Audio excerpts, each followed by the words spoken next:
Hello students, today we'll be revising chapter number 1 which is coming in your PT exam. So it is crop production and management. The intended learning outcomes are we will be defining agriculture, then classification of crops, and listing and explaining the agricultural techniques, then differentiation between manure and fertilizers. Then it will be the improvement of crop production, nitrogen cycle, and few food items obtained from animals. So we'll be doing a quick revision. First of all, there are definitions of agriculture, crops, field, etc. So agriculture is the practice of growing plants and rearing animals on a large scale for food, fiber, and other useful products. Then crops are the plants of same kind when cultivated at a same place on a large scale for food, fodder, and fiber. They are called crops. Then field is a wide area of land where a crop is cultivated. Then classification of crops is on the basis of crop produce. On the basis of crop produce, the products obtained from crop are referred to as crop produce, and these are of different types. The classification is like cereals, pulses, oil seeds, root crops, tuber crops, sugar crops, fiber crops, cash crops. These are the different types of crops which are classified on the basis of the crop produce, that is the production which they are giving. Then on the basis of season also, the crops are of two types, kharif crops and rabi crops. Kharif crops are grown in monsoon season and they require more water. So in June, July they are cultivated, and September, October they are harvested. Examples are paddy, cotton, soya bean, etc. Then rabi crops are the crops grown in winter season as they require less water. These are cultivated in the month of October, November and harvested in April, May. Examples are wheat, gram, barley, pea, etc. Then the third is on the basis of purpose. The crops are of three types. Food crops are grown for the purpose of food like wheat and paddy. Subsistent crops, these are grown to fulfill the needs of farmers, family, and not for marketing. And the third one is cash crops grown for the purpose of sale and profit only. So the examples are also there.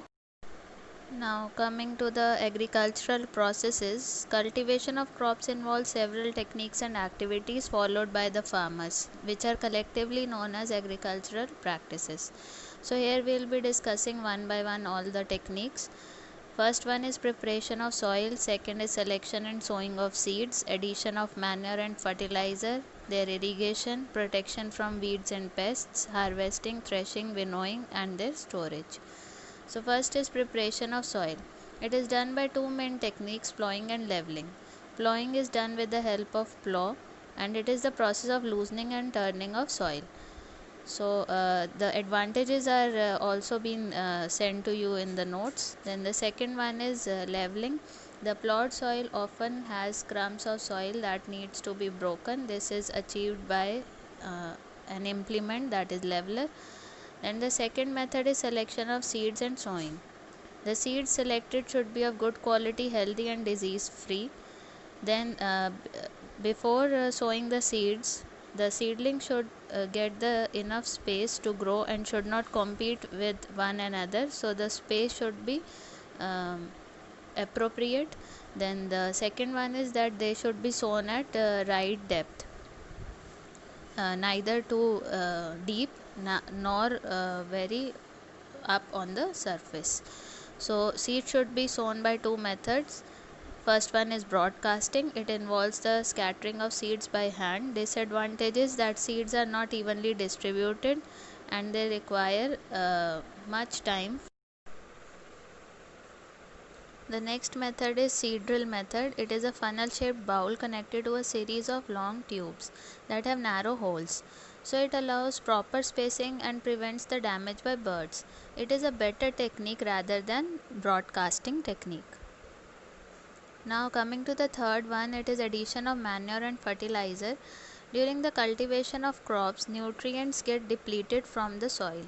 So to replenish the lost nutrients, we have to add some manure or fertilizer to the soil. So there are differences also between manure and fertilizer, which were given in this table before. Also I have sent in the notes. Then the next thing is sustainable techniques of improving soil quality. So by field fallow and crop rotation process also we can improve the quality of soil. Field fallow is a technique in which the land is left for some time without farming. So it helps in replenishing the lost nutrients of the soil. Then the second one is crop rotation. It involves growing two or more crops alternately on the same land in sequenced seasons, that means in different seasons. So for example, after growing wheat in one season, farmer prefers leguminous plants in the next season. Leguminous plants are mainly pulses which have nitrogen fixing bacteria rhizobium in their root nodules. Then the fourth one is irrigation process. The supply of water to agricultural fields at regular intervals of time, that is known as irrigation, as water is an essential part for photosynthesis. The source of water for irrigation could be rainfall, well, canals, ponds, lakes, etc. The traditional methods were dhekli, chain pump, moat, rehet. These were the cheap and traditional methods, but the modern methods are beneficial advantages.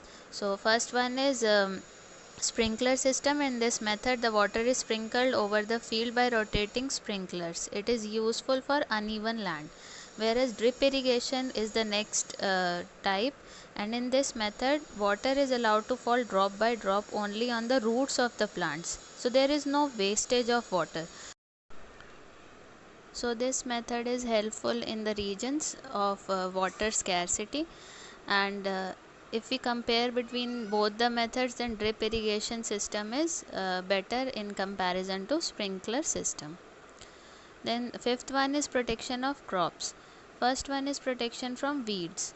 The undesirable plants growing in the field with the crops are called weeds. The process of removal of weeds is known as weeding, and some of the examples of weeds are amaranthus, foxtail grass, parthenium, etc.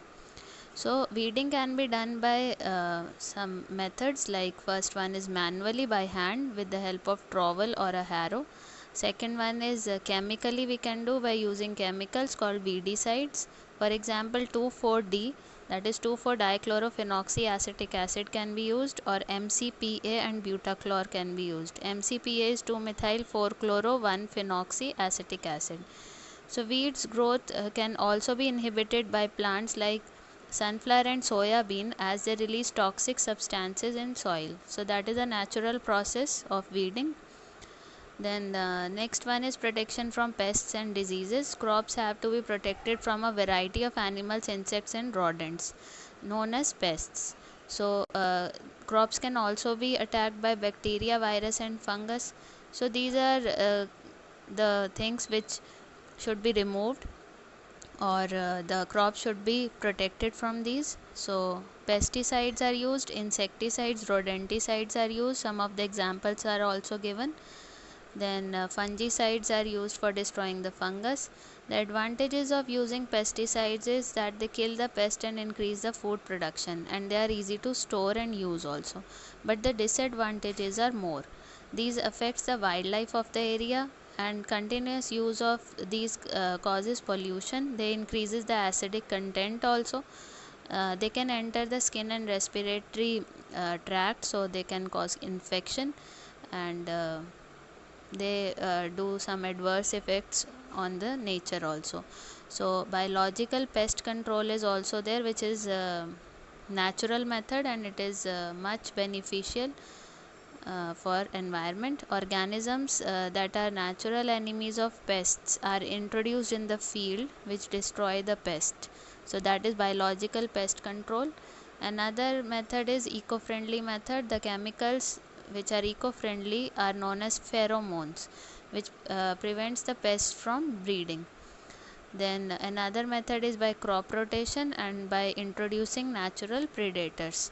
So if pest is for specific type of crop, so by crop rotation it can be removed, and birds that eat various type of insects can be introduced in the field so that they can remove the insects from the field. Then sixth one is harvesting, threshing and winnowing. Crops are cut and gathered once they are mature, so this process is called harvesting. It is done with the help of sickle or by a machine, that is harvester. Then the grain is covered by husk, which is loosened by the process called threshing, and this can be also done manually as well as with the help of a machine, manually by beating, and machine is thresher. Then combine is a special type of farm machine. It does both the work, harvesting as well as threshing. Winnowing is also involved for separation of lighter chaff from the heavier grains, and after the removal of that chaff, storage of grain is done in silos or granaries on large scale.